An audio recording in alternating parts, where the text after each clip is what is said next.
รมหรือโชคชะตาที่พาให้เราทั้งฉันและเธอบังเอิญได้มาพบเจอเลยก็เพลอรักกันจนได้ทำไมต้องเป็นอย่างนี้รู้ตัวอีกทีก็สายเกินไปเพิ่งรู้ว่าเธอมีใครและเขาก็มาก่อนฉันถ้าไม่รู้จักกันตั้งแต่แรกคงดีเราคงไม่มีหัวใจให้กันจะมีสร้างความสัมพันธ์ให้มันลึกซึ้งถ้าไม่รู้จักกัน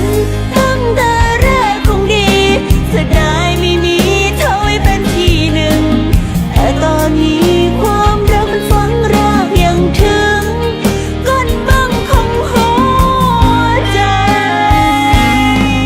อยู่ดีๆก็เป็นที่สองเป็นตัวสำรองของเธอได้ไงฟ้าลิขิตให้เจอกันทำไมช่วยถอนใจฉันออกที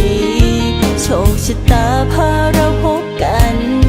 ใหญ่สวรรค์ให้ฉันเป็นแบบนี้มีความรักกับเขาทั้งทีวันนี้ได้แค่ที่สองของเธอ